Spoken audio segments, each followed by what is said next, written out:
So, good morning and welcome all of you to the first draw of the inaugural 2016 Men's Ed Werenich Golden Wrench Classic here in the World Curling Tour. We are coming to you live from sunny Tempe, Arizona.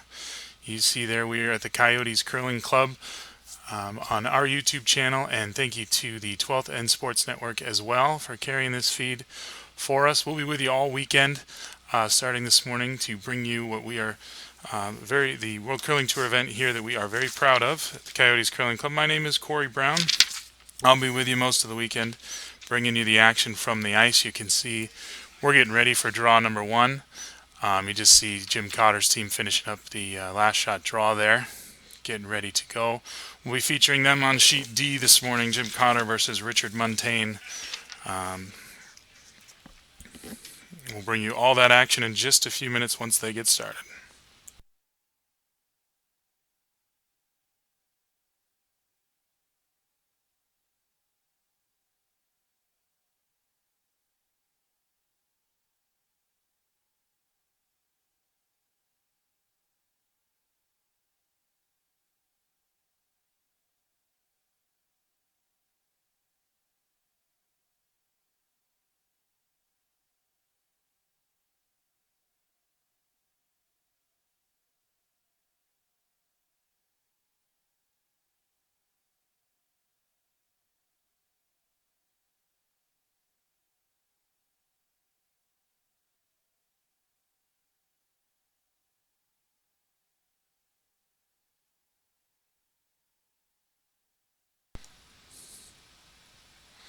As I said, we will be bringing you live coverage from here in Tempe on the Coyotes Curling YouTube channel, as well as TESN.US, the 12th End Sports Network.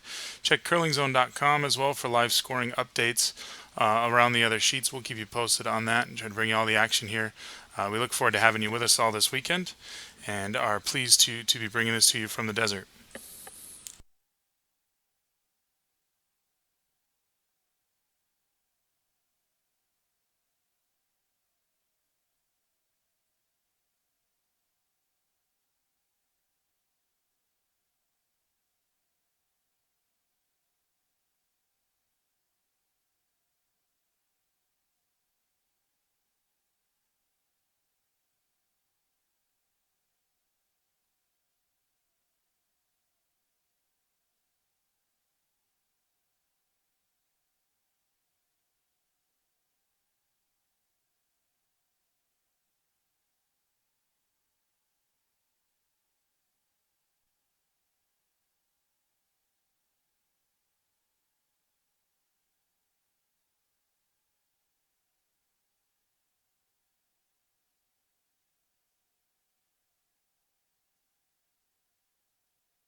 So you see there, Jim Cotter's last shot draw attempt comes up just on the top of the 4 foot.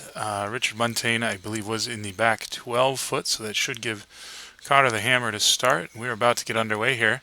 Again, draw number 1 of the 2016 Ed Werenich Golden Wrench Classic. We are coming to you from Tempe, Arizona, and the Coyotes Curling Club. Very proud to bring you this action. As I said before, my name is Corey Brown. I'll be with you through this first draw. We'll try to get you some more voices in here as we go along. But look forward to spending the weekend with you, and look forward to bringing you some great curling action.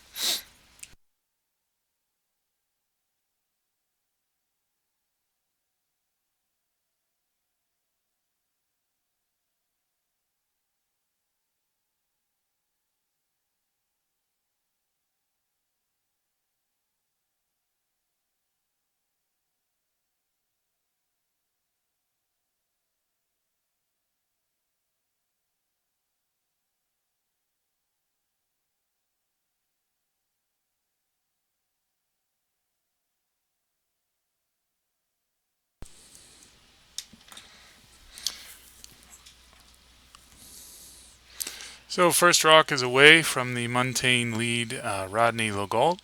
Team Muntain, Skip Richard Muntain's coming to us from Manitoba, so glad to have him down here in January. It's a little sunnier here, I think, than in Manitoba. This is their 4th World Curling Tour event of the season, so they're 9-7 overall, and most recently were featured in the DeKalb Superspiel. Jim Cotter, of course, as most of you know, is coming out of British Columbia. They curl out of Vernon.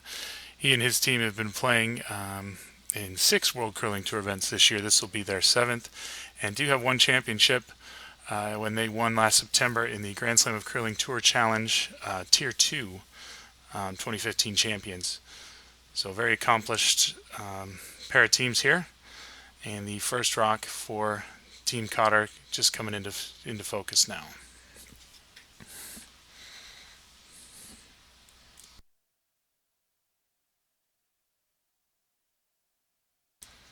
So it looked like they wanted to draw around that center guard that was put up by Team Muntain.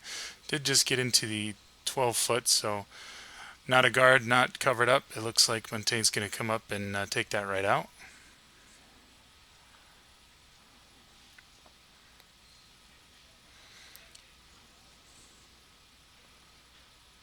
Would like a roll behind the guard there, I think, but won't get it. So still just on the rings, definitely in play for a hit. You see Cotter quickly makes the hit and roll call, looking to get that rock buried under the center guard.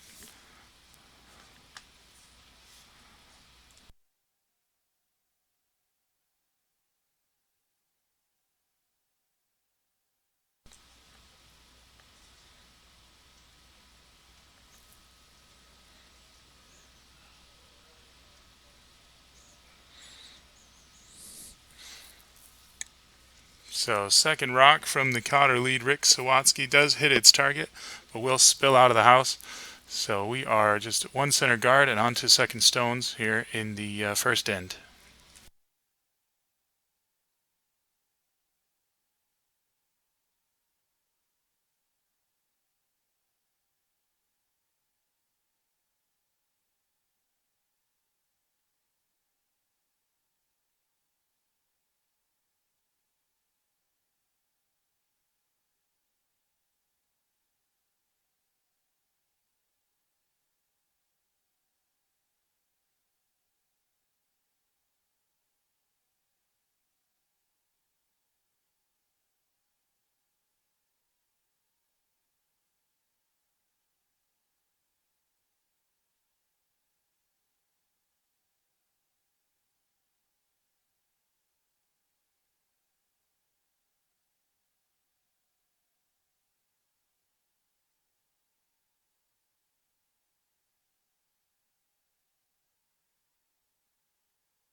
So the second rock of the first end for the Muntain second, Brad Van Wellum, is away, looking to draw around that center guard pile.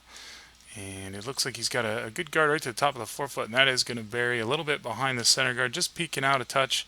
And you see they're going to start peeling guards here so they can get to that rock as this end develops. So last of the second stones for Tyrell Griffith, the Cotter number 2. Going to run that center guard right back, see if he can't get both yellows out of play right now.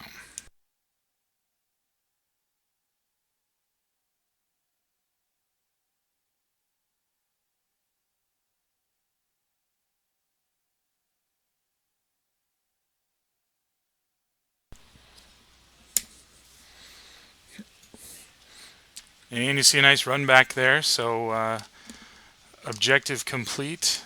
Both yellow rocks out of play. Red now sitting with 2 corner guards as we go to the second half of the end and start with third stones from Mike McCon to Richard Muntain's vice skip. Cotter sitting nice in this end with the 2 center guards and no other rocks in play.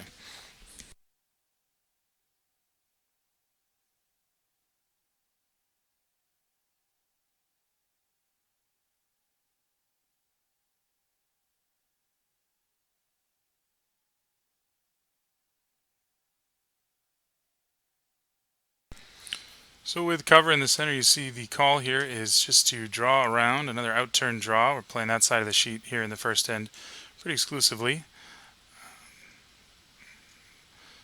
And you see skip out there to help brush it. Maybe a little bit light, but it is going to get into the rings and just tuck behind the guard a little bit. So is the scoring rock right now, which you see another run back coming for Jim Cotter and his team. This is the Cotter third. Ryan Kuhn's been with him this year and in years past, and looking to just remove that yellow rock from play, leave that red one on the rings for him.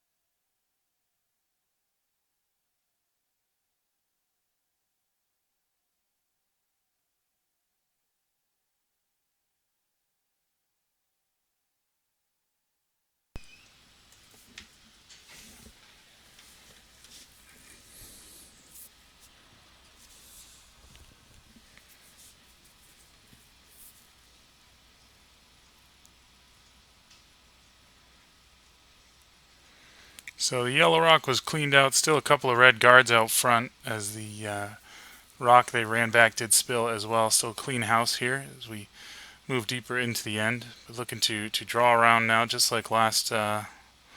This one looks a little bit better.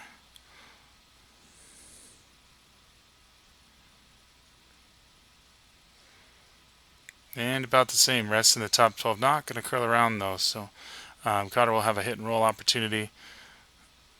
Try to get one in the rings as we move to skip rocks after this stone.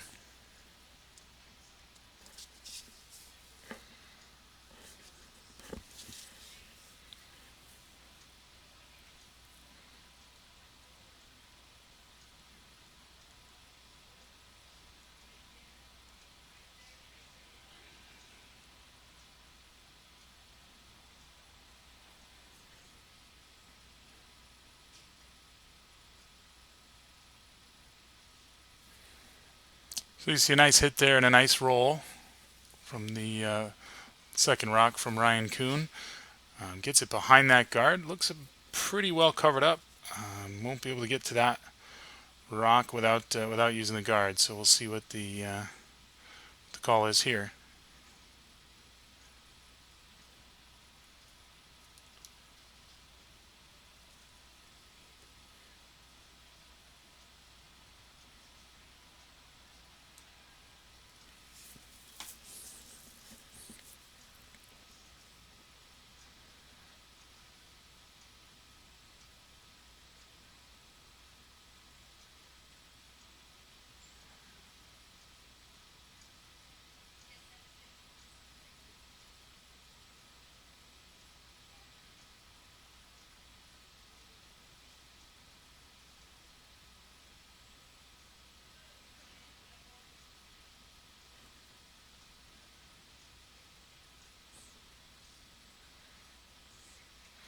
So Skip Richard Muntain is headed into the hack for his first shot of the end.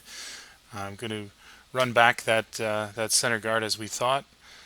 I'm trying to get to that shot rock, clean this house up a little bit. Pretty clean end thus far with just the one rock in play, but all red rocks there, and with Cotter holding the hammer here, I want to get some of those out of the mix here.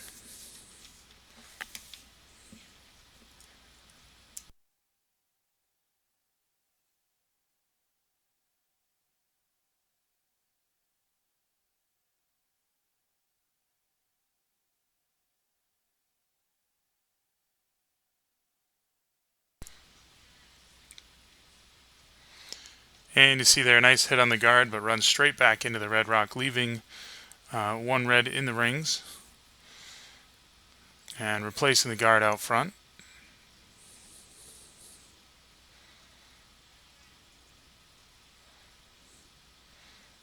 So no big change to the end here. You see Cotter and Kuhn discussing options, and it looks like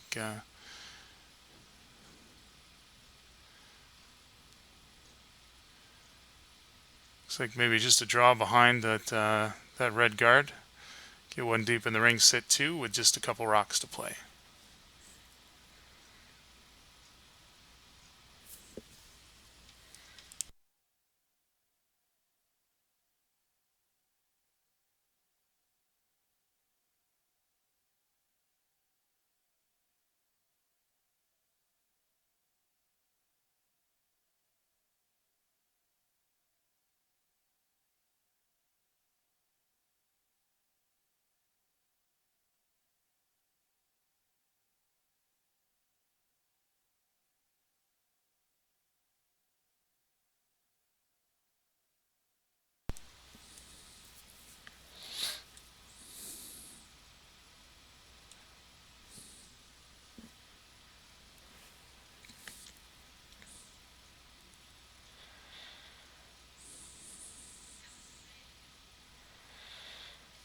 So it was not the draw. I apologize. Looks like you were just trying to tap up, maybe split those two red rocks onto the rings. Does get a tap up on the guard, so two reds now in the top 12 foot.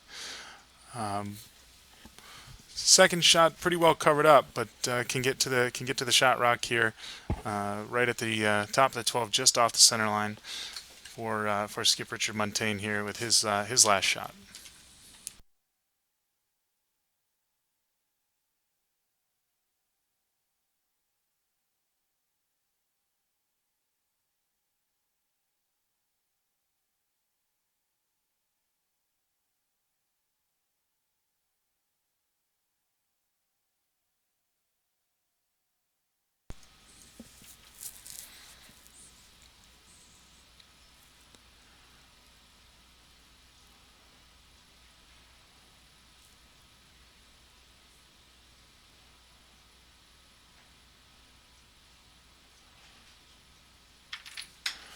So he gets a hit on that guard with that last rock. He's going to spill one of the red ones, but still leaves red as the shot rock.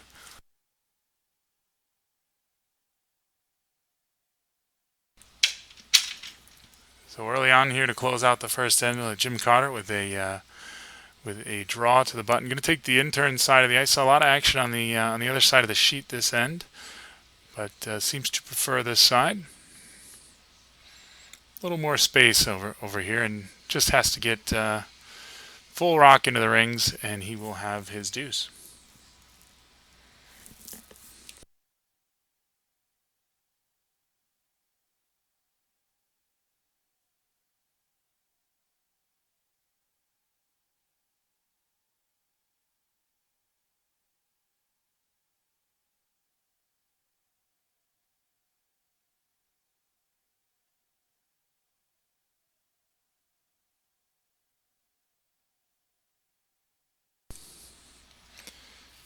So you see both sweepers on it as it does come in, and it is going to be just enough to get a touch on that red rock and settle as number two.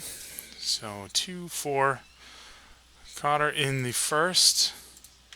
We'll turn around and come back. Second end.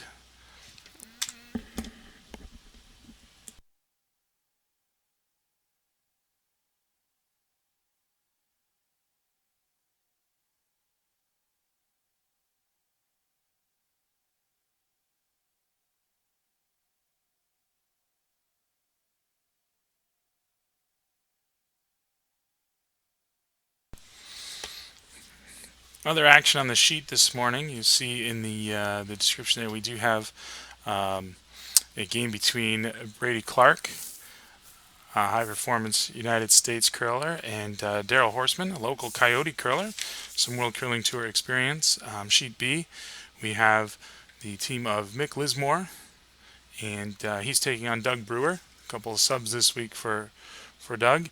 And Sheet C has another local team, Carol Huntress, taking on Charlie Thomas, joining us here this weekend as well. So we'll see all of those teams in action as the weekend progresses. And again, check curlingzone.com for score updates on those sheets.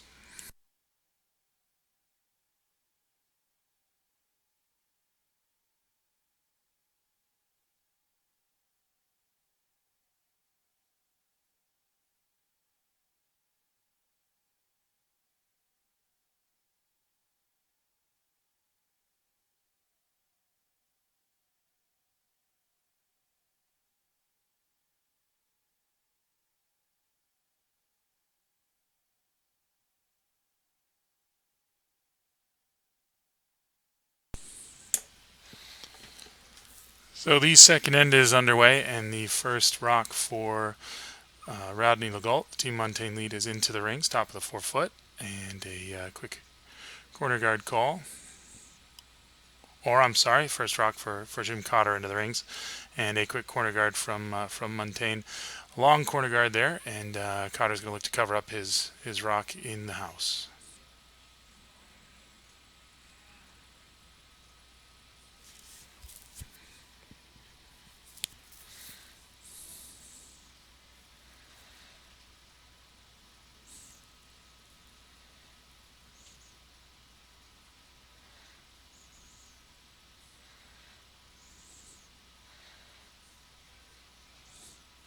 So it settles in nicely there from League Rick Sawatsky. He's got his rock covered up, and you see a quick call from Richard Muntain to corner freeze that red stone.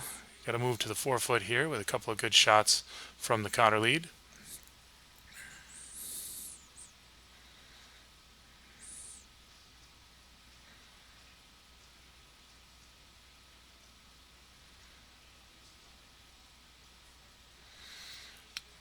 And it looks like that one's going to be a little light. Again, coming up short, just a touch on the guard. Stays well short of the house. And you see to put himself in a good position to steal here, Cotter's just going to pile up out front. He wants a long center guard. Make it even more difficult to find that rock in the 4 foot.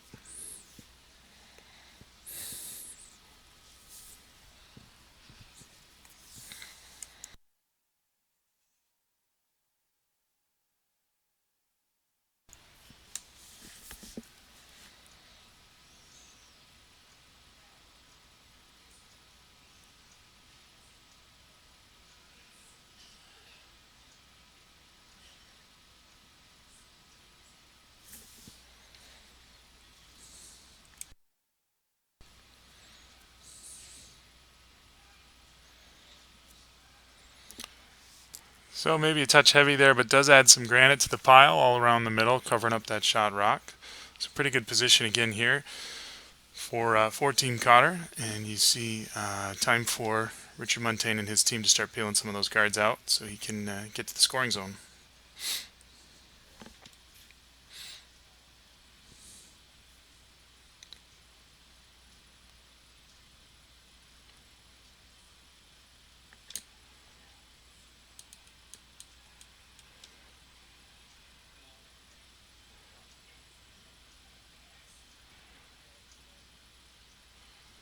So the first stone from Brad Van Wellegem moves him around a little bit, but the only rock to spill is a yellow rock, leaving the shooter rock well off the corner outside the rings, and still two center red guards.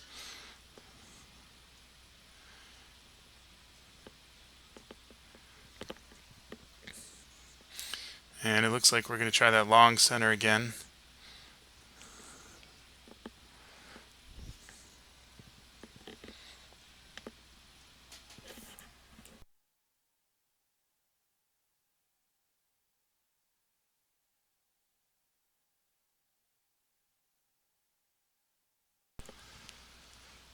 So better throw this time, just with the skip ordered there. Get a nice long center guard, everything covered up.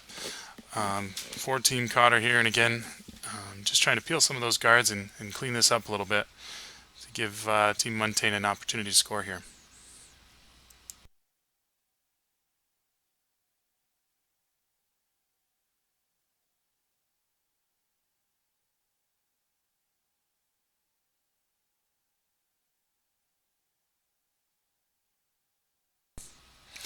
So an excellent shot there from the Muntain second. That got everything moving. Did spill a red rock into the house, but that shot rock now completely uncovered. So all three guards moving, two are gone. Leaves some yellow granite high on the side of the sheet, but a great shot there to really turn this end around.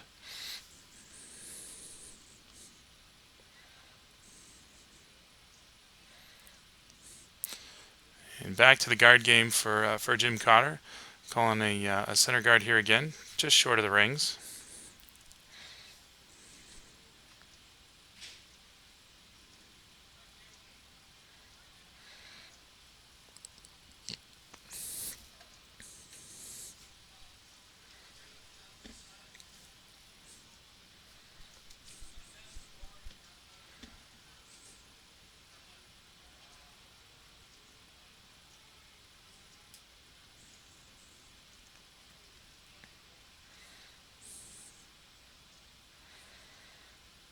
And sweeping hard to finish that. Doesn't quite get back to the center line, but does cover up the shot rock pretty well since that one's just off center to the left.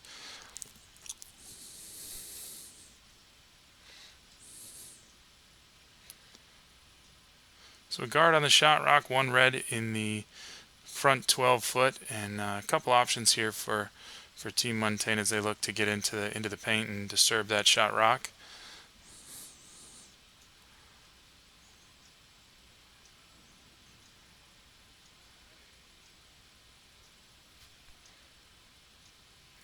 Looks like he wants to hit that guard up front, send it through the rings, and see if he can't get some red moving again.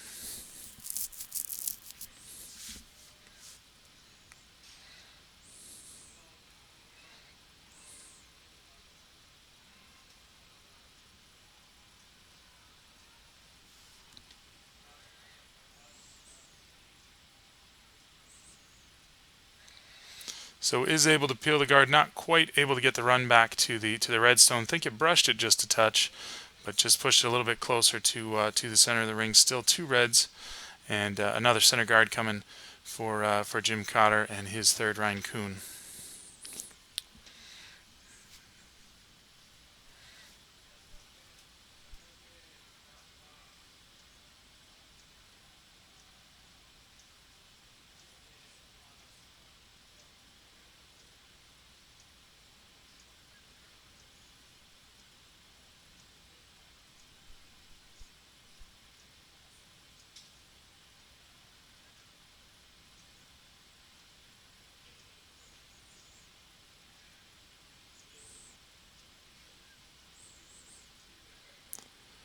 So almost the same shot we saw last time, a really nice center guard. Covers up that shot rock, and you see Richard Muntain gets out there and calls the double here. Saw that double take out. It looked on the last one as an opportunity, but it looks like he's going to try to run the guard into it.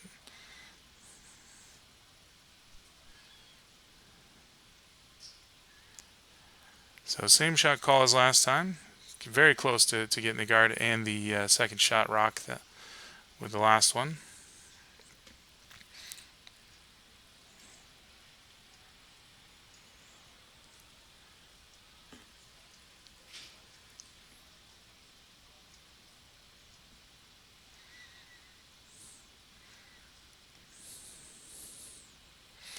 And so similar shot call, somewhat similar outcome. You see the guard spilled, the yellow shooter out of play as well, and the red rock has moved to the back of the 12 foot. Still in the rings, and now covered up by not only the shot rock but some of those yellow guards. So deep in the house, but still in a scoring position for Jim Cotter.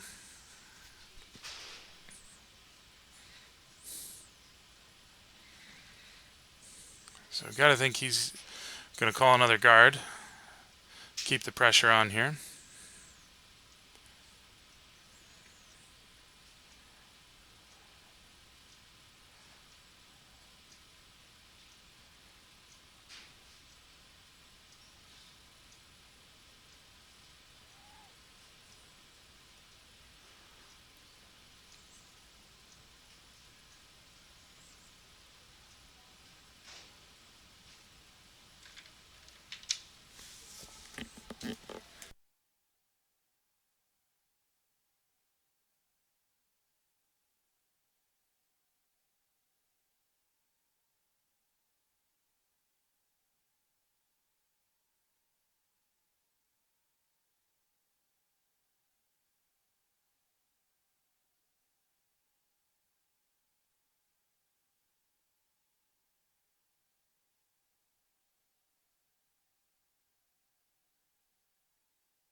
So you see the guard from Cotter doesn't quite get back to the center line. Leaves a port for this rock to the button, looking to get a hit just off left to center.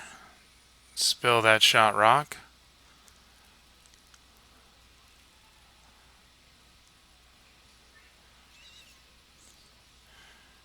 And through the port, makes the hit and rolls over under cover just off the side of the forefoot. So really nice shot there for skip Richard Muntain, and definitely turns the tide of this end, as now yellow, after trailing for most of the end here, is sitting one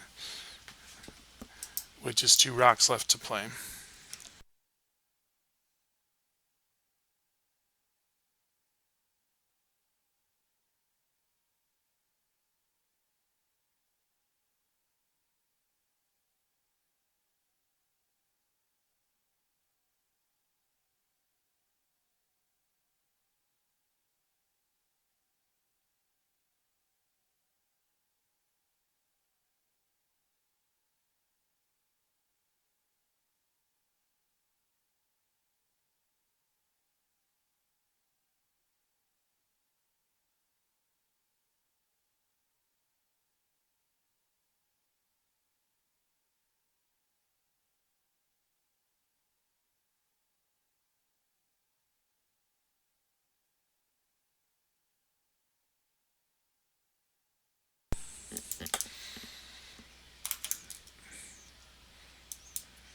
So last rock for Jim Cotter, just coming in now, sweeping it into the rings, looking for a draw behind his guard, and he's going to get it right to the edge of the button, covered up by his shot rock. So a great throw.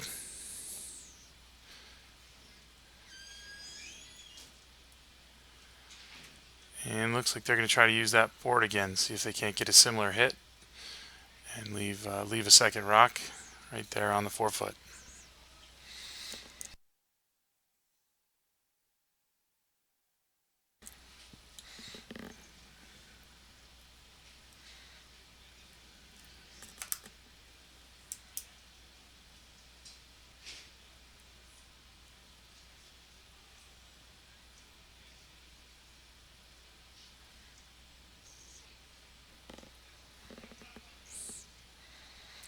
So just going to crash on that guard there. Couldn't get through the port a second time. Cotter will take 1 there in the second end. So we'll get you updated, get you turned around, and be back here for the third end in just a moment.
So Sawatsky away with the first rock of the third end.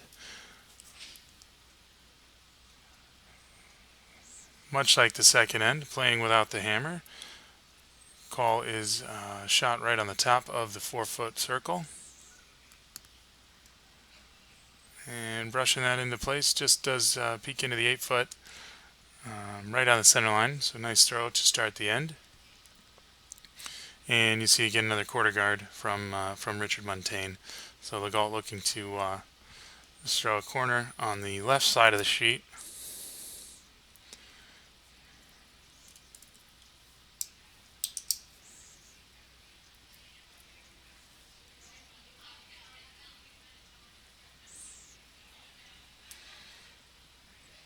And a little light on that, ends up with a high corner.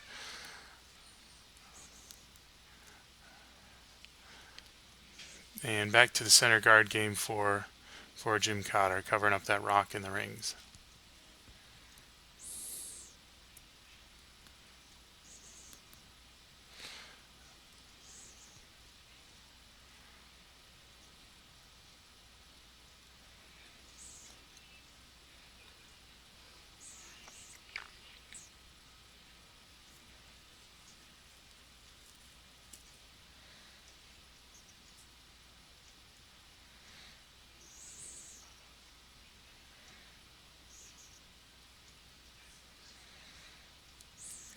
So center guard comes down. It's in the middle there.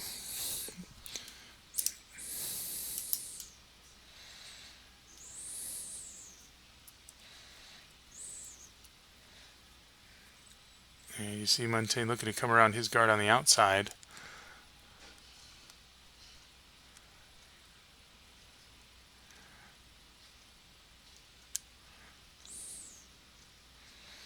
Helping finish that rock, and it is going to slide into the rings. Doesn't quite cover up, just gets into the 12-foot, but a rock in play for Richard Muntain. And you see Jim Cotter's going to go out and peel that high guard.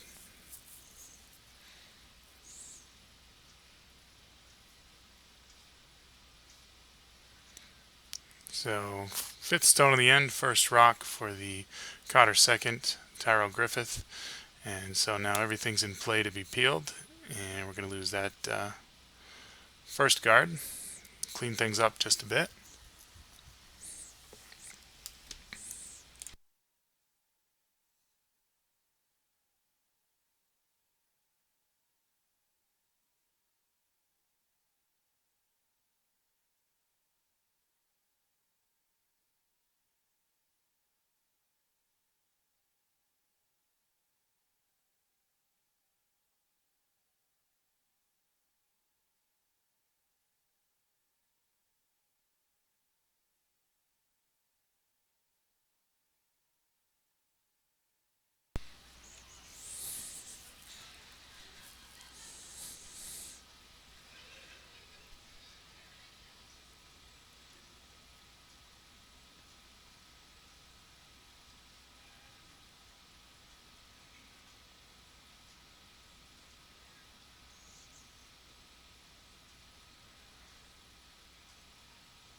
So the red center guard goes away as well. It does leave the yellow shooter kind of off the side of the sheet. Not quite out of play, but cleaning everything up, trading guard peels. So now we can get into some action in the rings here. You see hit and roll is the call. So just trying to hit that yellow rock and flop right on top of their red shot rock.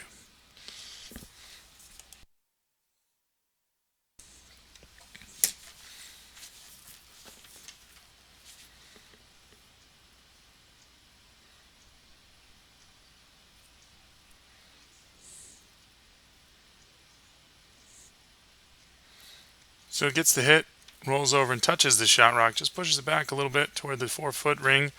It does look like the shooter just rolled a little bit, maybe out of the rings, maybe a biter there. We'll see if that rock comes into play as the end progresses, but things pretty open up now for the third end.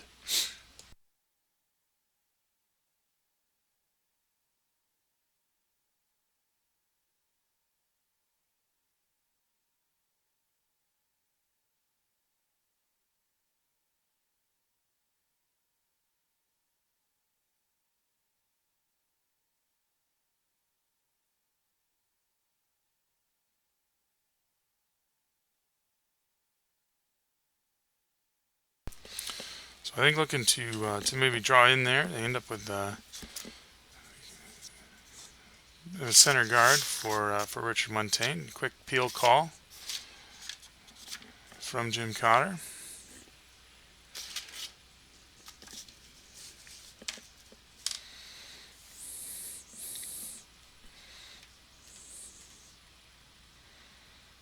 To roll over toward the red rock that was last thrown, or just roll right out of play there.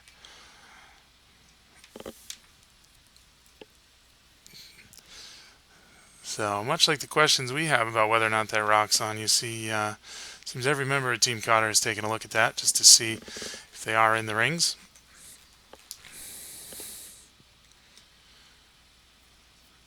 And looks like we're going to have a draw into the mix here from Richard Muntain and his third, Mike McCoggan.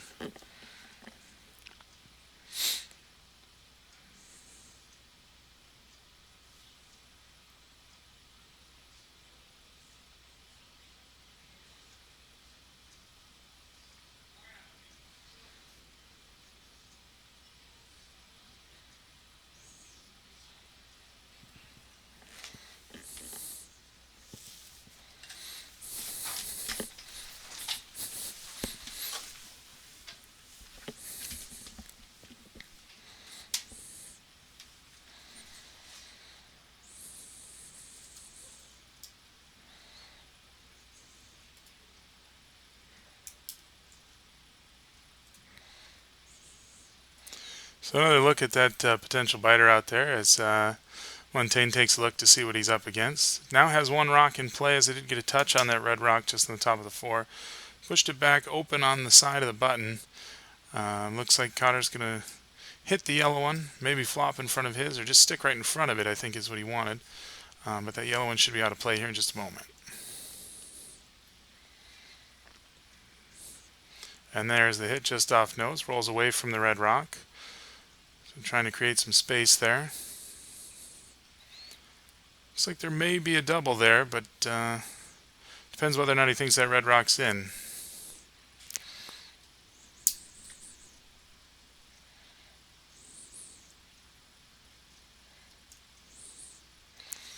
So just going to freeze right on top of that shot rock. Or changing the call now, going the other way. Likes the out turn on this one better.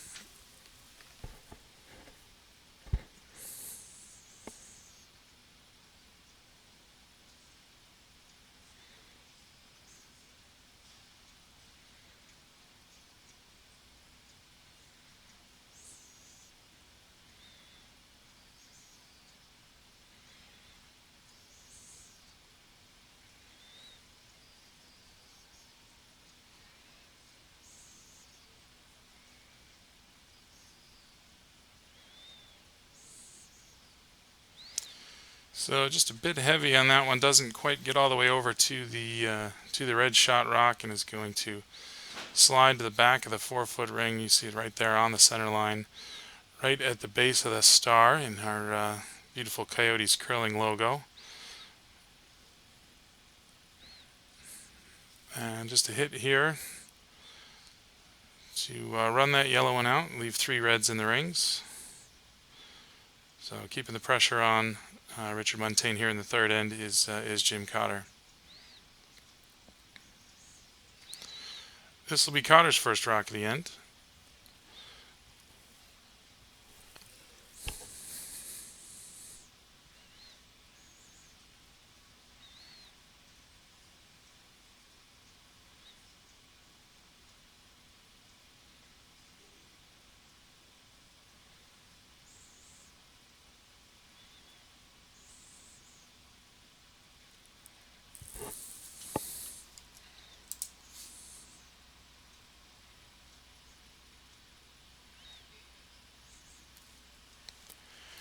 And you see there he does get a hit on the shot rock, spills the yellow, but also loses one of his red stones. So he's sitting 1-2, lined up a little bit in the 8-foot. But a good shot here should take care of both of those.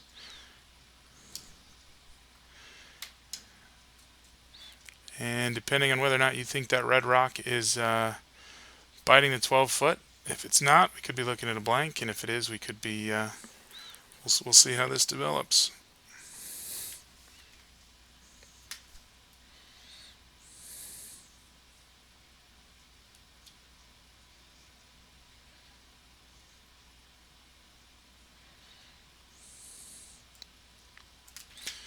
But either way, in or out on the red rock, definitely want to get rid of these two red ones. So looks like that's the call here. Just run that one back, try to spill them both.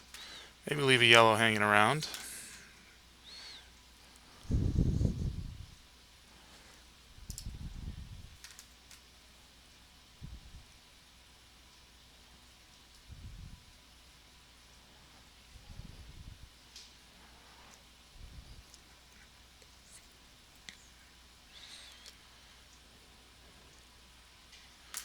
So nose hit here should do the trick. Rock's coming across. And this comes across the face of the rock and is going to spill it out past the red one. You see sweeping hard to get that yellow one off the rings. And one red for sure, maybe two. And just looking to put one in the middle there. And limit the Team Muntain to a chance at one.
So light on the draw there for Jim Cotter. Ends up with a rock short of the rings there, just on the center line, and should be an opportunity here for Muntain either to score one or to blank. Again, looking at that red rock, can't really decide if that's in or out.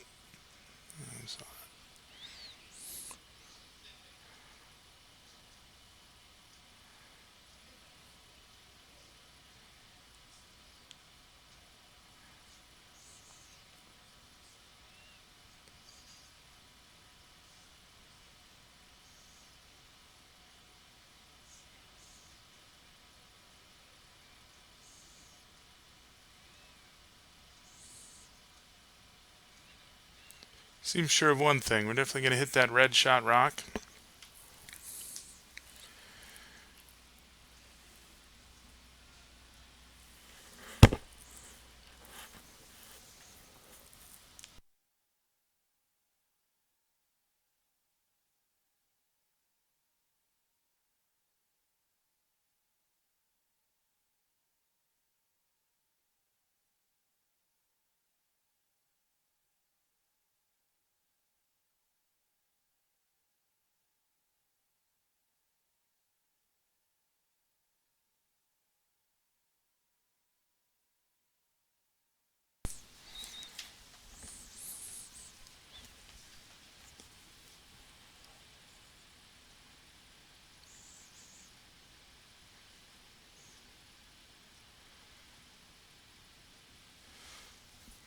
So it looks like he decided not to mess with the red potential red biter there.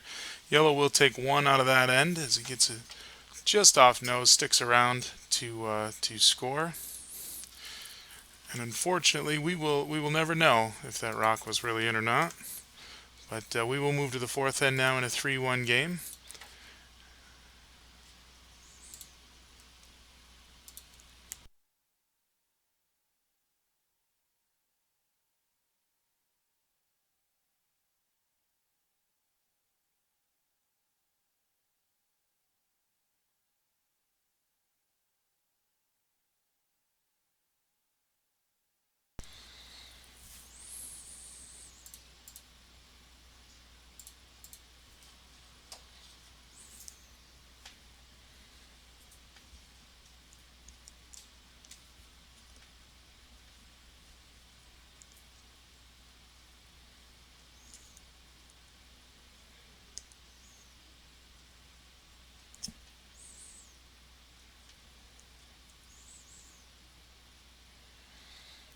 And you see that first rock going, just sliding into the rings. Looks like they were after a corner guard there with a 3-1 lead here as we reach the midpoint of this game. Jim Cotter's just going to get rid of that and try to force the action a little bit.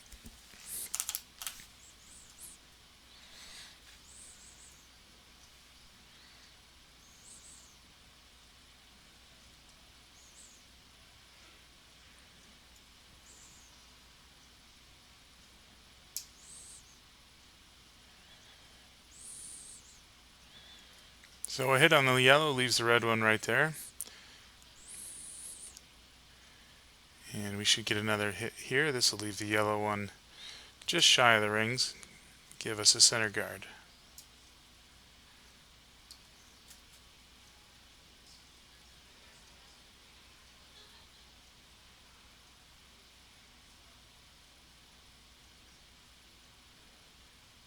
And executed nicely, leaves that rock just short of the rings, right there in the middle of the sheet.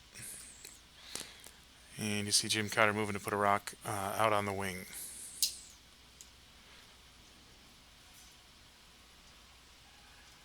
So being the fourth rock at the end, no reason to leave this short. It can go right into the rings because they could hit it anyway.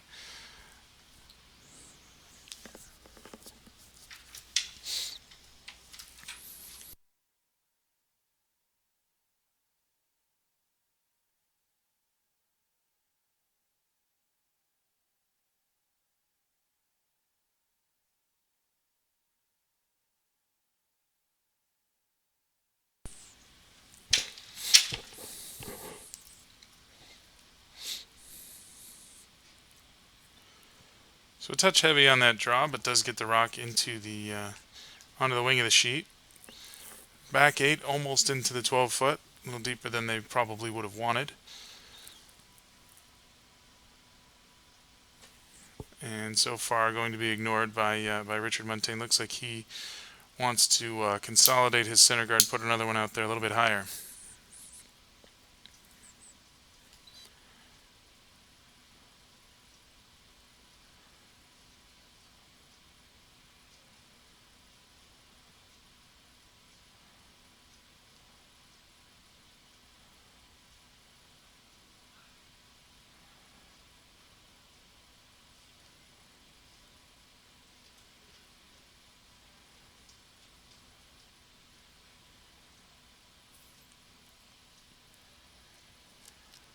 So you see their finish is a little bit strong and does get across the center line. Looks like Cotter's thinking about doubling out those guards, but can appeal the one up front.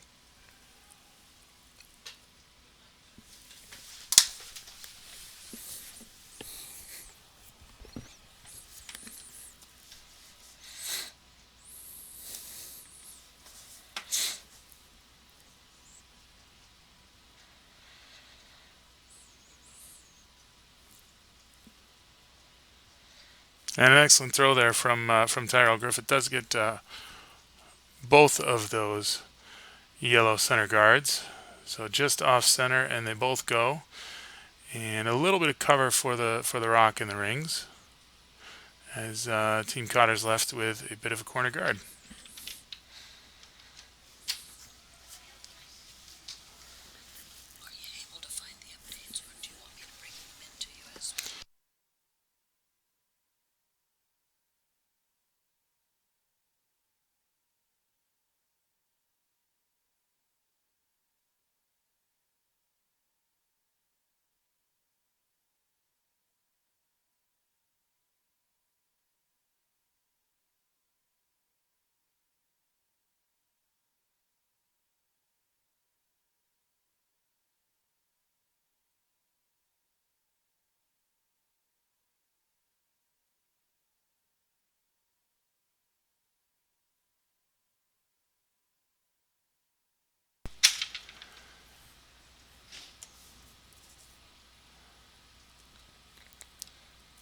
So a bit heavy on their draw to the left side of the sheet as well as Team Muntain there, and a couple of rocks frozen together in the back 8 foot. Looks like Jim Cotter's going to put one right in front there, try to use his newfound corner guard.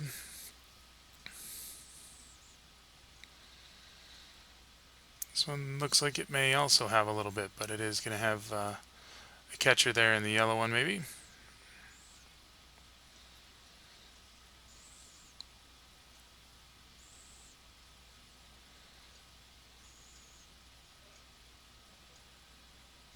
And with a wall of granite to freeze too, Richard Muntain makes the call to just put one on top.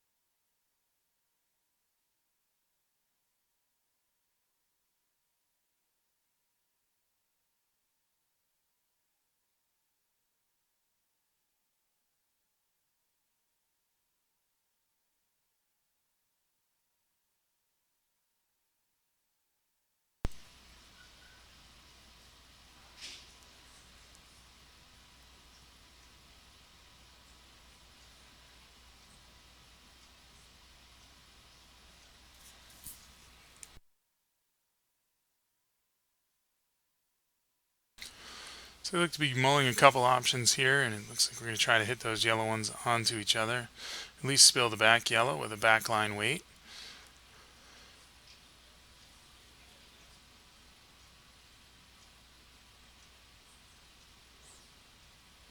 Lots of rocks to play in this end, and Jim Cotter will throw the last one, so just get everything moving around and get some yellows out of play now. Should be good for him.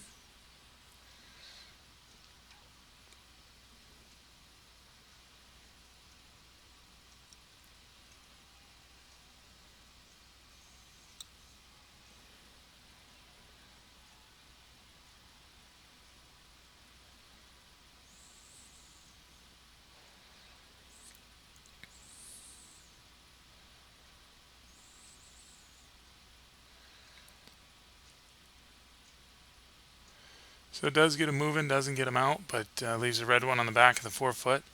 So lots of rocks in play, lots of rocks deep. Interesting end developing here for us.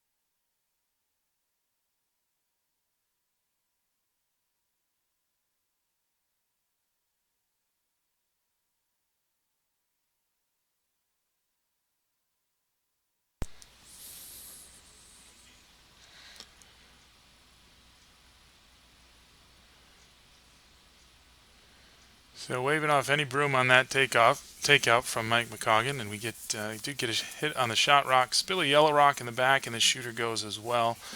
So one yellow now, with a little bit of red backing. And this time Jim Cotter's going to look for a freeze on that shot rock, maybe just push it back a bit.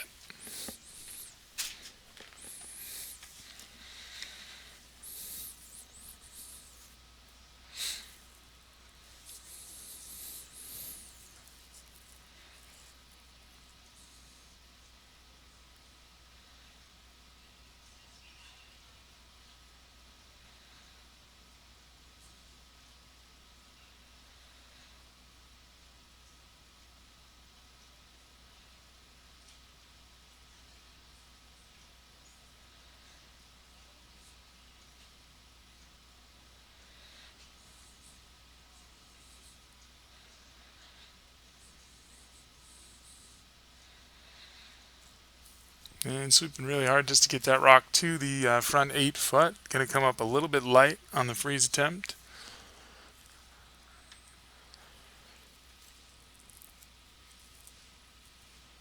Tough path to the yellow rock now, but still in the back of the house, so open path on either side to the front of the 4-foot.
And I'm not sure if that was the outcome they were looking for. End up with a really high center guard.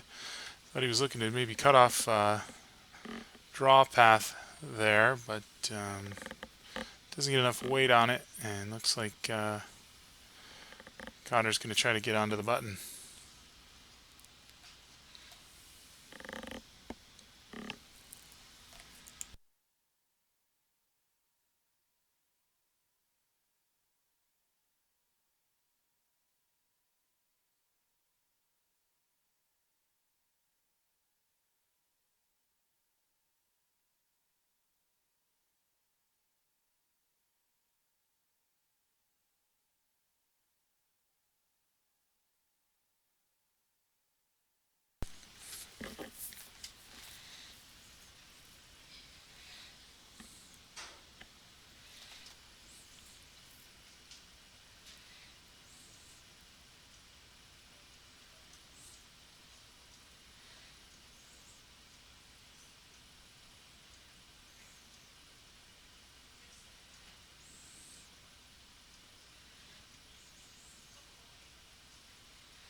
So heavy on the draw there, and is going to slide all the way through beyond the 4-foot circle and into second position.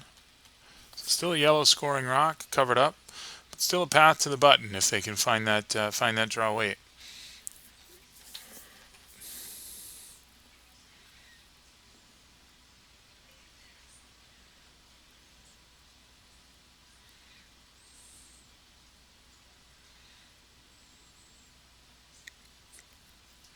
So it appears they're talking about a freeze to sit 2 here, or maybe just being on the top of the button, top of the 4-foot to restrict that scoring area.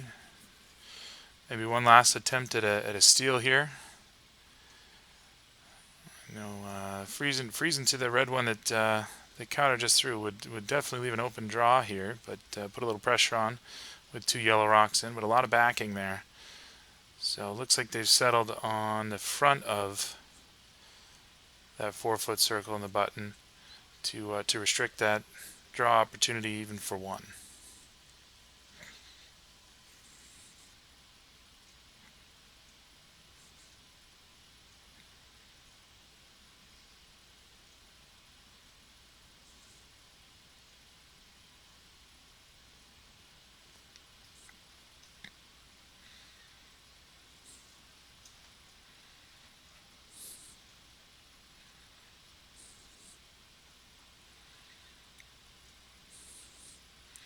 So it is going to travel all the way back to the back edge of the 4-foot. Gives Jim Cotter a good deal of backing there. You see he quickly calls the draw. Could be pretty close to what he was last time, and we'll have that yellow rock to catch, and should be in position to get 1 here.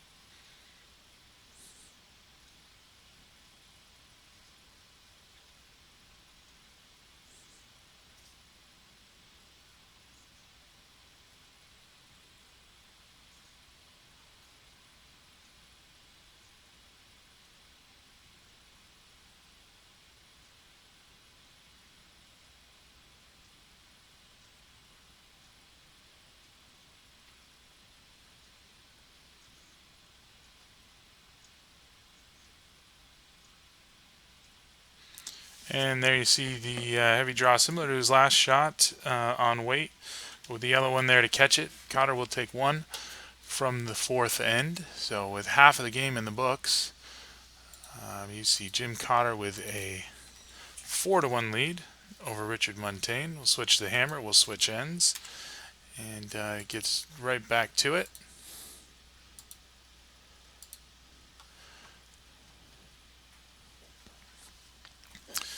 No 4th end break for us, no commercial breaks for us. So you see, getting ready to throw that rock again. First rock of the end here for Jim Cotter and the Red Rocks. Thank you guys again for joining us. I know we're having some sound issues, not hearing anything out on the ice, so unfortunately you're stuck with just me this morning. But do appreciate you waking up with us, the Coyotes Curling Club. on our YouTube channel and also on TESN. Very grateful to them for helping us get this out to everybody. And again, check scores on the other sheets on curlingzone.com. With the fourth end in the books, I'll try to get some of those to you this end, in case you can't get over there or just can't take your eyes away. We'll get those out to you.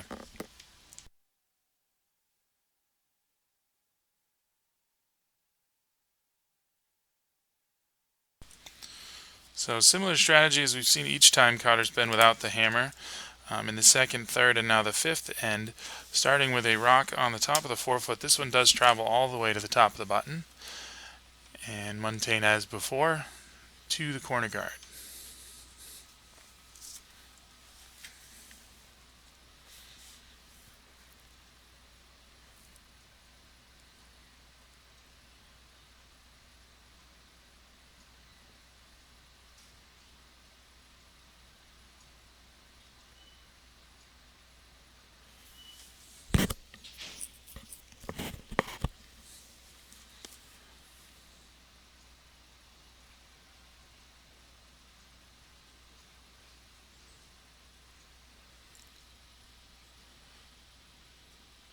And corner is up, middle corner guard on the left side of the sheet. And center guard on its way for Rick Sawatsky.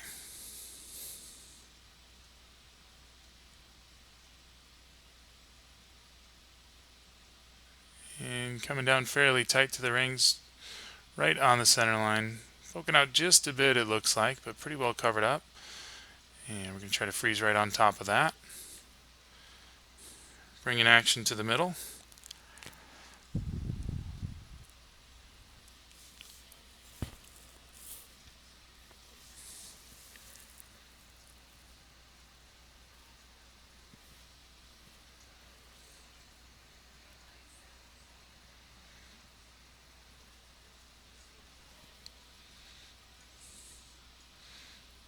So sweeping hard, trying to get around the guard, but it is going to get a touch on the guard and just push that over. Leave the yellow one out front as well.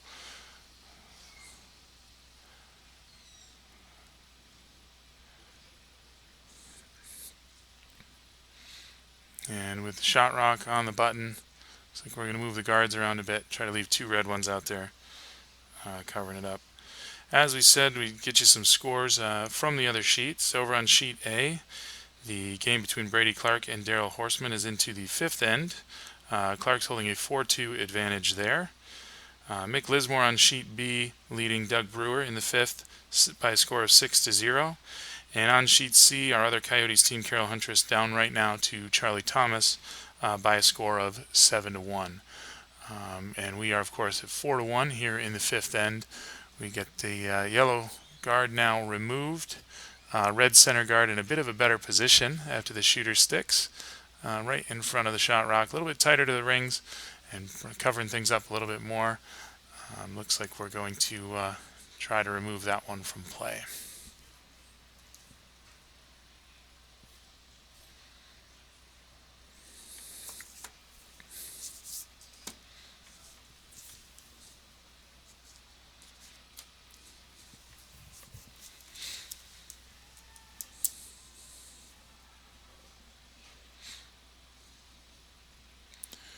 And runs it back into the shot rock, but leaves the red rock behind. Not much change there. And looking for a higher center guard to protect what is the new shot rock. Moved back onto the top of 4 foot.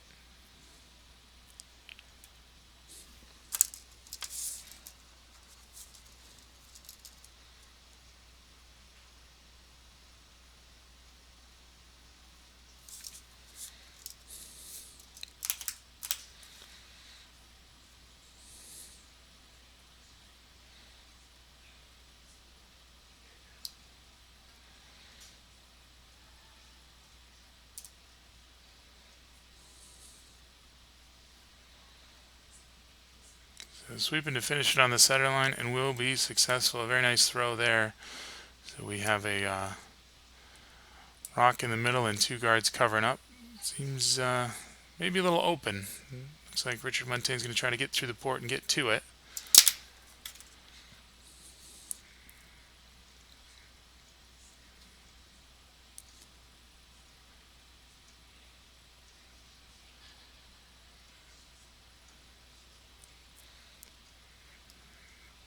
but decides he can't get there without. Looks like he decides he can't get there without it, so he's going to peel that guard that was just thrown. Maybe try to run that back a little bit.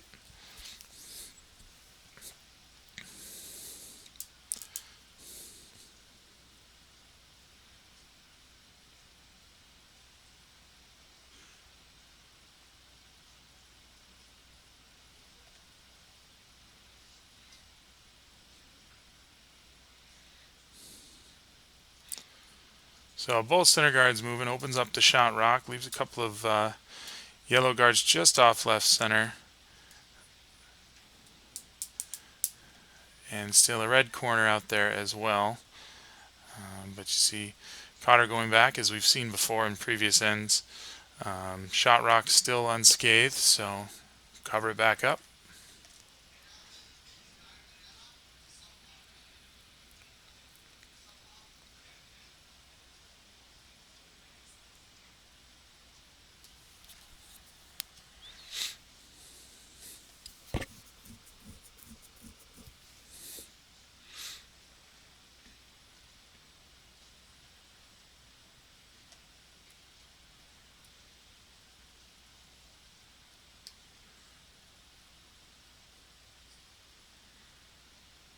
And another good center guard to cover up what's going on in the rings there.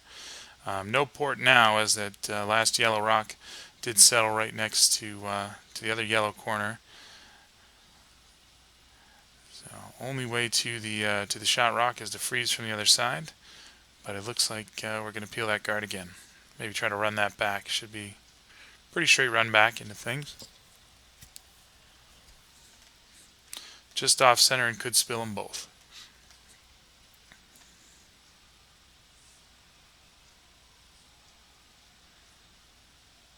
And there you see it does run back and get a touch, but that red one's going to stick to the rings. Moves it off to the side, out of the way for now, but still the only rock in the rings and in a scoring position. With a center guard from yellow, shooter rock sticks around right on the line, and you see Cotter's going to try to draw around it and get back to where he was just a moment ago.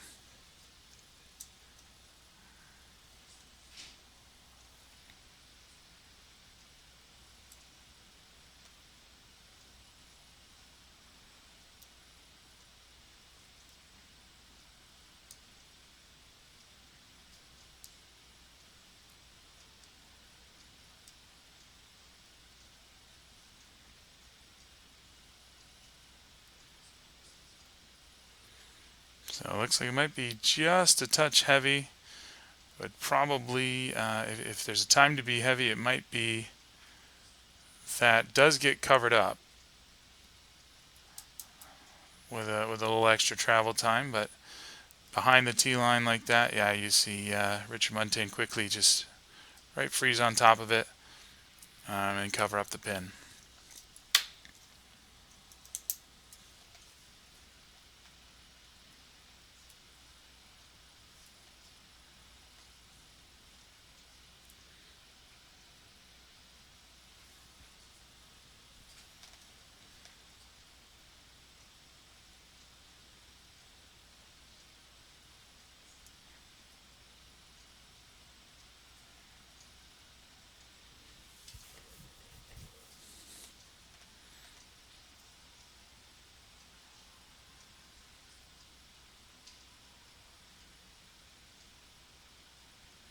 So it just does feather that guard. A little bit heavy for the freeze, but it's going to push the red one back. Stays on the rings. So it gets a little bit of backing there. Keeps a little bit of backing there. And does have that yellow rock on the button now. So now yellow one. With a decent amount of cover from that center guard. It's a little bit open. So same shot here from Jim Cotter. His first rock. Going to be headed toward that shot rock. Looking for a freeze. Maybe just tap it back a bit.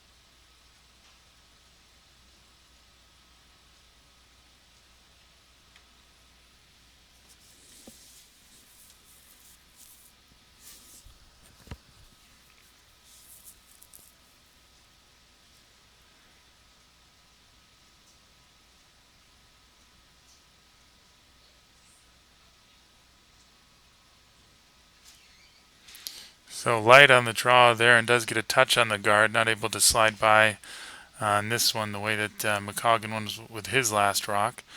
So provides cover for that yellow rock. And now with the draw around, Muntain could put two in and put some pressure on here. Chance at a decent end now.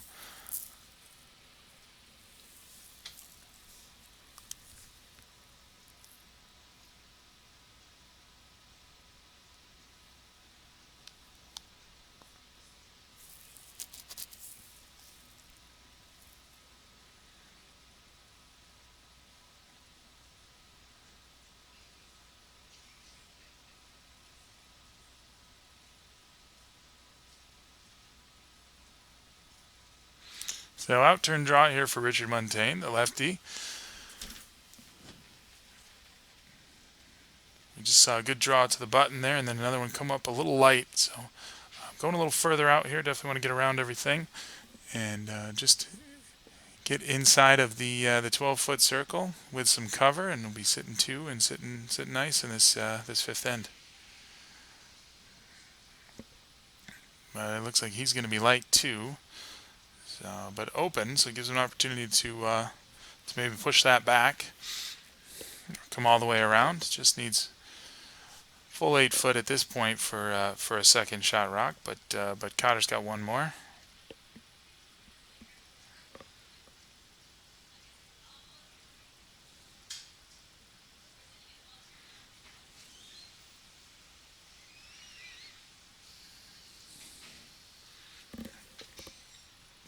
And lots out front, but pretty open for runbacks. You see Jim Cotter settled on the runback of his red one. Nice path to the shot rock on the button.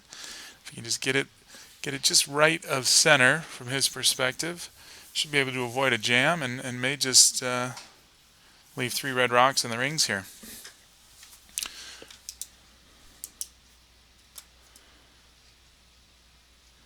But even if that yellow one does jam on the red in the back, if he leaves the red one on the button, replaces the yellow, and leaves the guard out front, it's going to be in really good shape here to steal another end.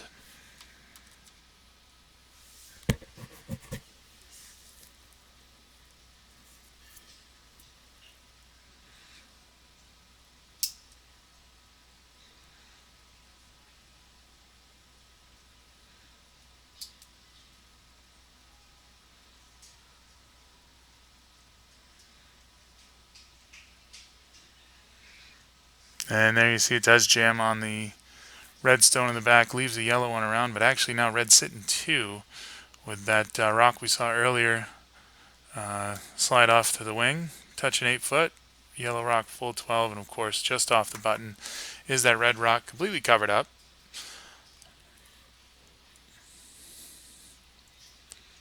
So a couple potential yellow runbacks, but they're pretty long, and there's an angle raise that looks a little tricky, so it looks like this may just be back to the other side of the sheet and a draw around, maybe try to hit this red one and in off into the 4-foot circle.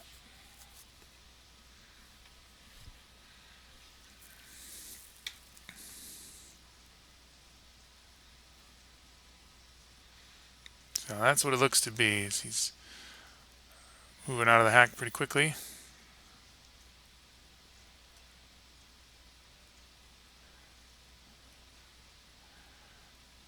And just left the nose, but is going to remove that red one and roll just slightly the wrong way, and another steal of 1 for Jim Cotter and the Red Stones.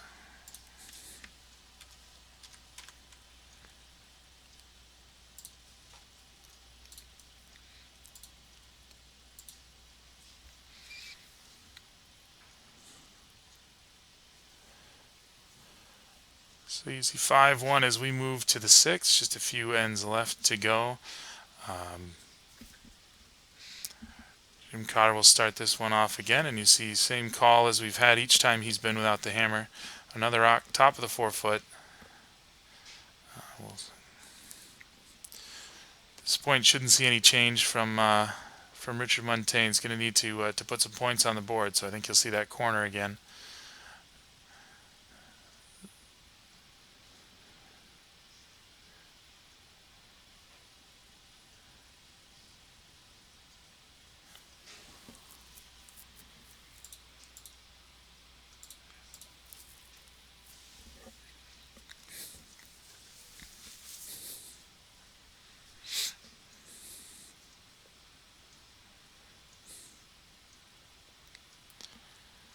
So that one's a little deep into the back of the 4-foot circle, so not an ideal outcome from that rock. But you see quickly to the corner guard for Team Muntain.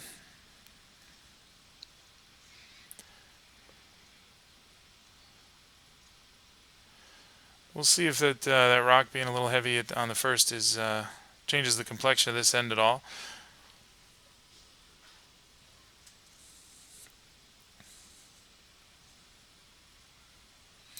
And it looks like it will. In previous ends, we've gone straight to the center guard after that one, but that one being just a little heavy, we're going back to the front of the rings here, looking for something on the center line, about mid 8 foot, based on the broom location.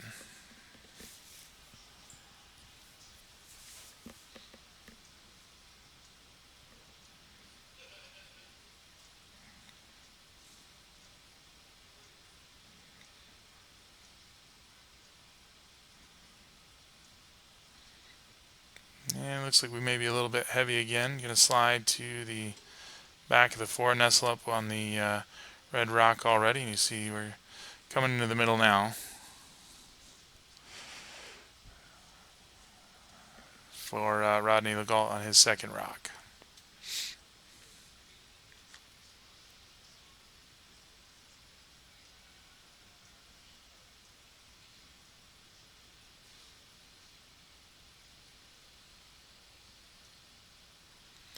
Oh, I'm sorry, missed that call. Throwing a second corner guard. Without that center guard out there, definitely some more options open. So trying to put together a big end here, getting some yellow cover out front.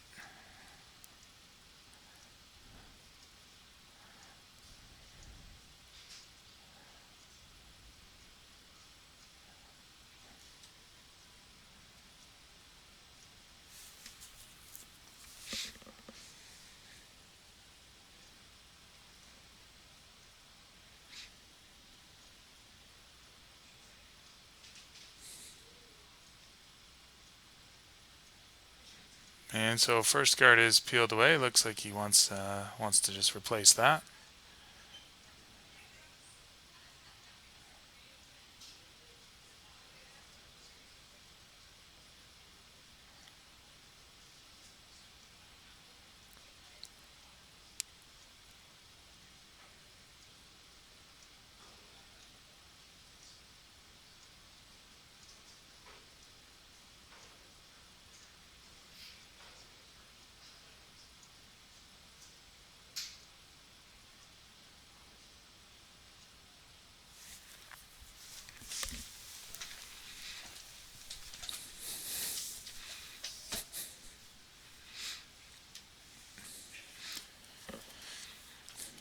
And another good corner there, a little bit closer to the rings there, but going to force another guard peel from Jim Cotter.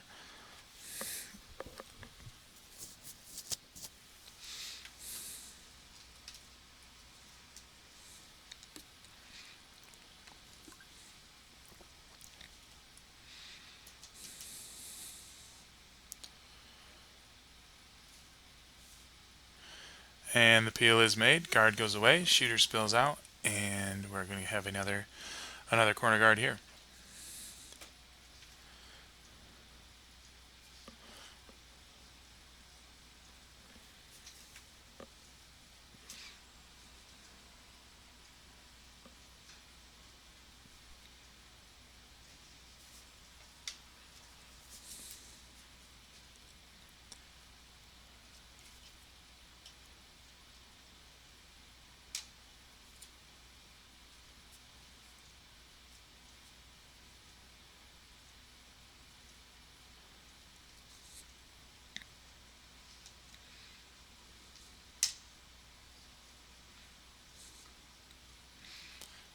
leaves that one a little bit higher. May have an opportunity here to peel both of those guards. As you see, Cotter back out to peel the corner on the right side of the sheet. We'll see if they can get both of them here.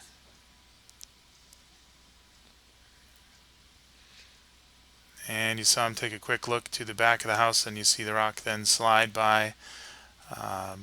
Unfortunate miss on the corner guard, so flashes right through there. And now it looks like Richard Muntain's going to bring action to the 4-foot and to those red rocks that have been hanging out there.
So the yellow one comes right down on top of the red ones, but does separate a little bit. So it looks like we have a little bit of room here to chip it out with some big weight just on the side. You see that's the call here.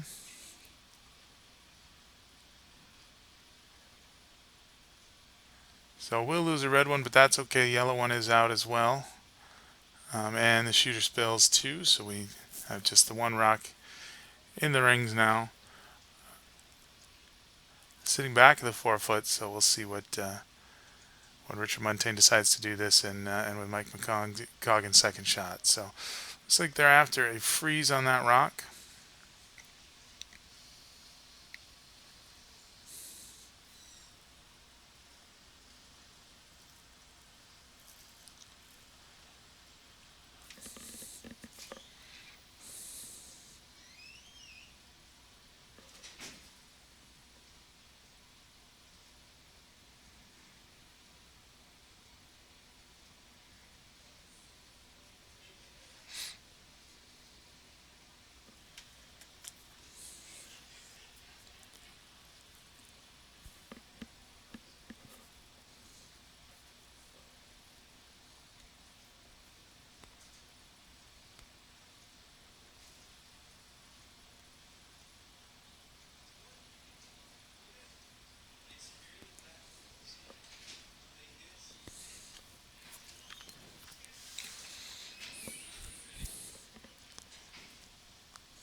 So taps that red rock back a few feet.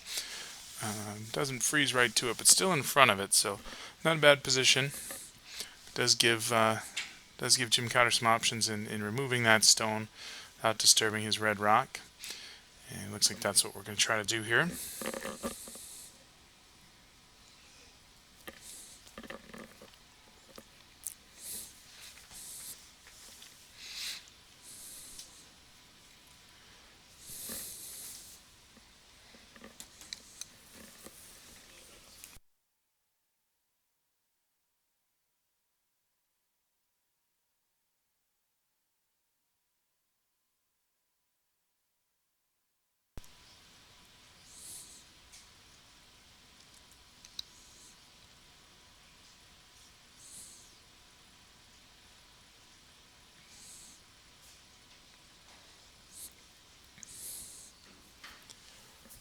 So a nice hit there as you see the yellow rock goes and slides right by what is now the red shot rock. Open scoring zone now though for Richard Muntain.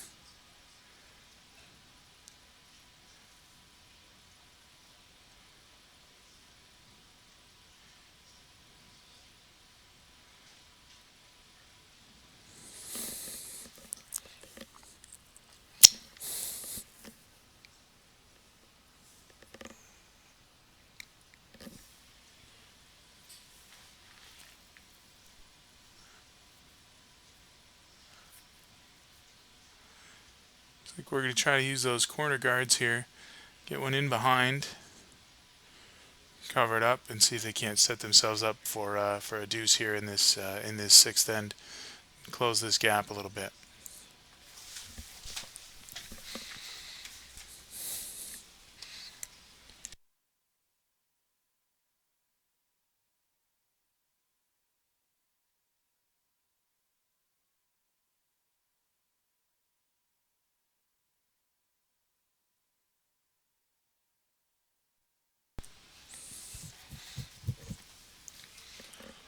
So nice draw down to the tee line, but doesn't get under cover quite enough. Still pretty open. Looks like for the hit. And if you can't see all the rock, you can see close to it. So that one shouldn't be very long for the button there.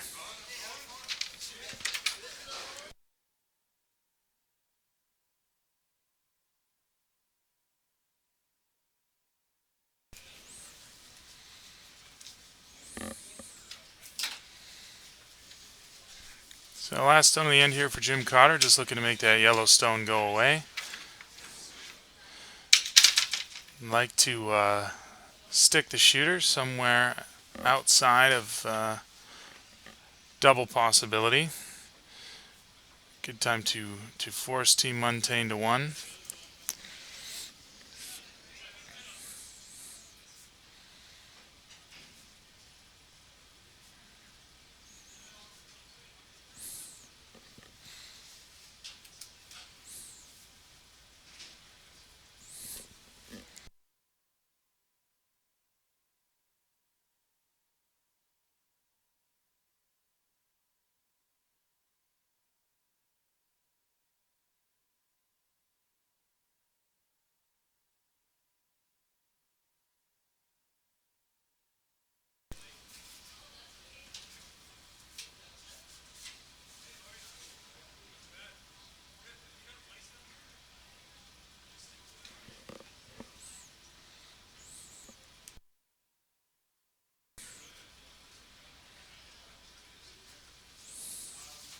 So we hit on the red shot rock, yellow sticks around, and they'll take one out of this sixth end. Nice end for Team Cotter. All things considered, a couple misses early on, but able to force to one when all was said and done. And we'll go back to the seventh end. 5-2 lead for Jim Cotter. He'll take the hammer back as we turn action around for you.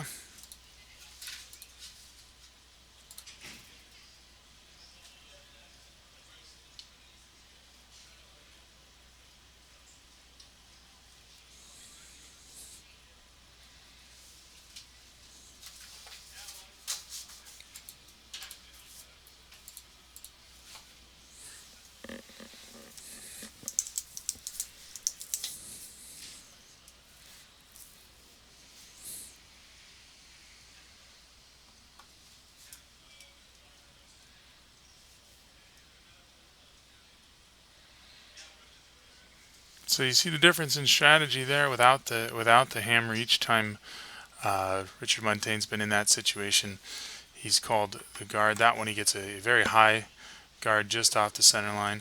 And of course the contrast we've seen is the rock into the rings with the first stone from Jim Cotter and his team.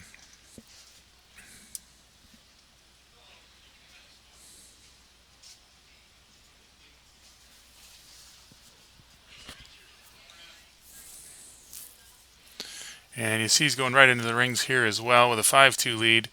No reason to mess around with too many guards. Just kind of force the action into the rings and probably get some rocks out of play as things progress here.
So we see another,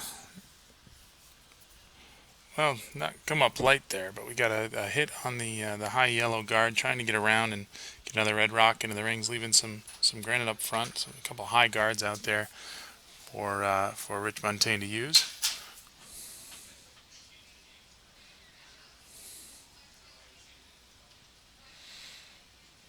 But now fourth rock at the end should start to see some rocks come off the board here as Cotter's looking to close this out. Just a couple ends to play and a 3-rock lead.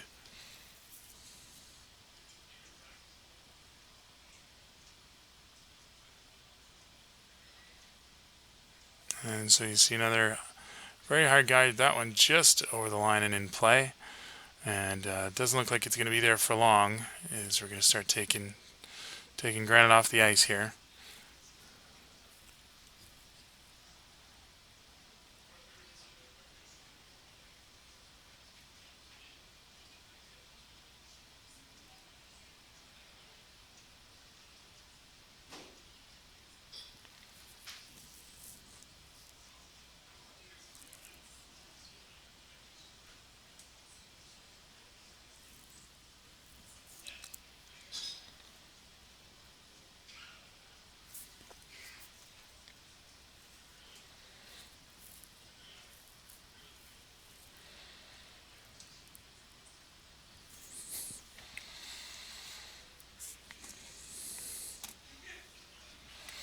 So elsewhere on the sheet, just to keep you guys peeled in case you're not checking on curlingzone.com, but scores live updated on curlingzone.com all weekend.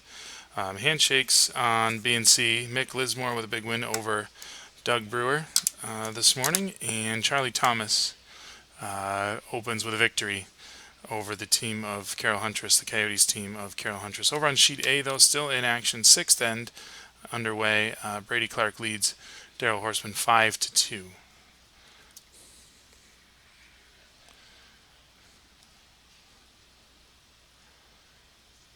So keeping things clean here on sheet D. Another guard peel from Team Cotter. Still just the lonely red rock in the rings with a nice yellow center guard. We'll see if they push the action a little deeper here. Try to get some rocks in play, score some points.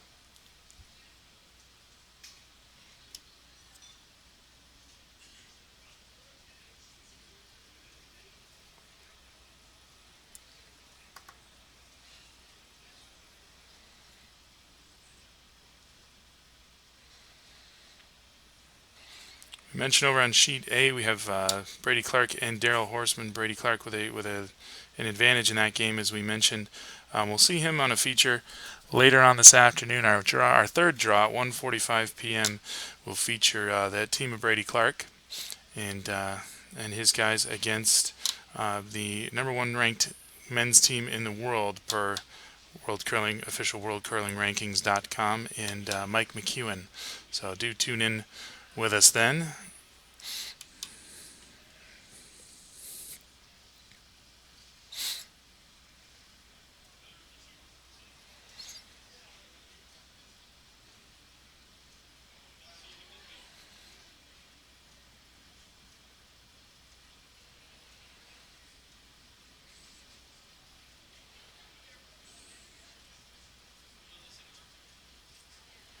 A little more weight on that one there. I think he wanted 2 of those yellow guards, but we'll definitely take one. It's moving further and further out of rocks here in the 7th end, and that much closer to wrapping this thing up for Jim Cotter.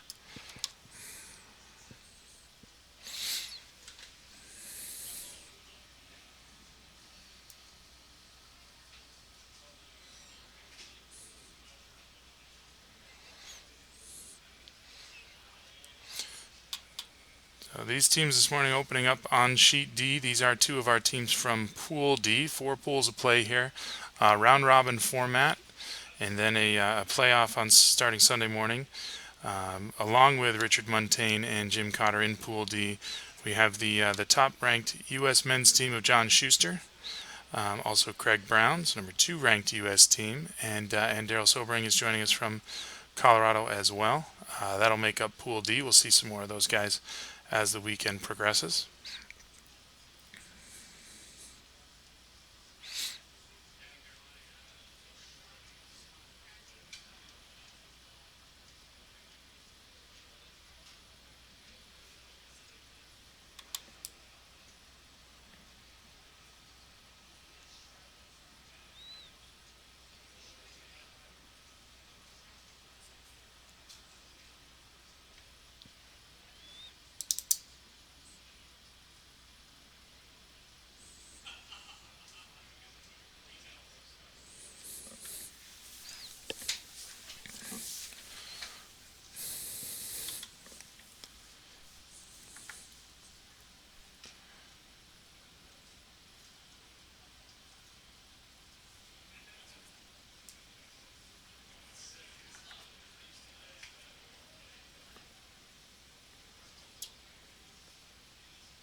So first skip stone of the 7th end, and you see we have the first 4 rocks of the end still in play. Everything else has been cleaned out.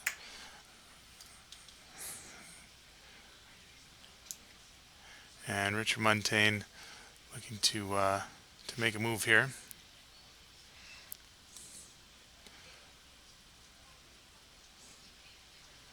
So splits his center guard and leaves the shooter on the rings as well. A nice shot there.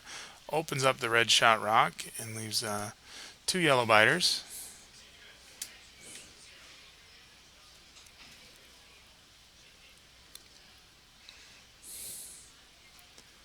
Cotter taking a look at it, thinks he may be able to get them both. It appears from what we're seeing here.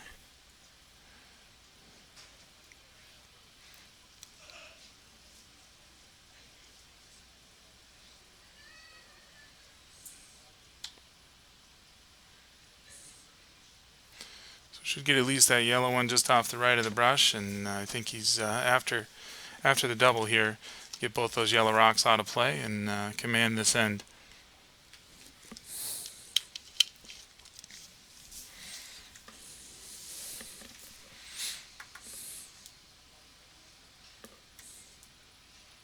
If you can move both of these, could put him in a good position for a deuce here in the 7th end, which would put him in a very good position to win this game.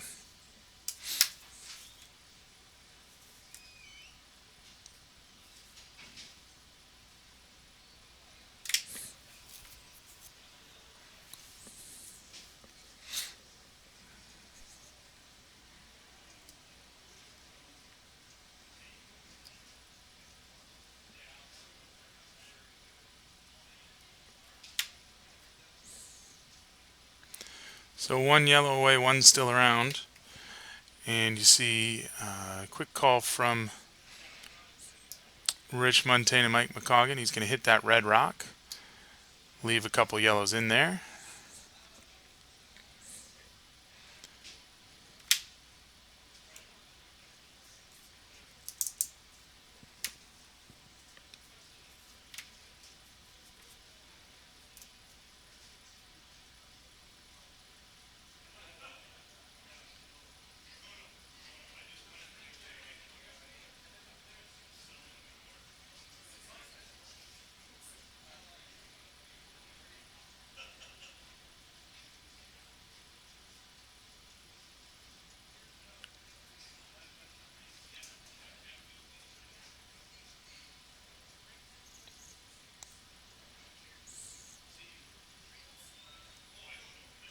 And so a good shot there is it does hit the red rock. The red rock goes out of play, and that yellow one looks to have hung on the side. So looks like Cotter's going to have to take 1 out of this. We'll go home up 4 without the hammer.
So final rock, 7th end, just drawing it in right onto the button. We'll make the score 6-2, and you see handshakes there for Team Cotter and Team Muntain. Cotter will take this one 6-2 in 7.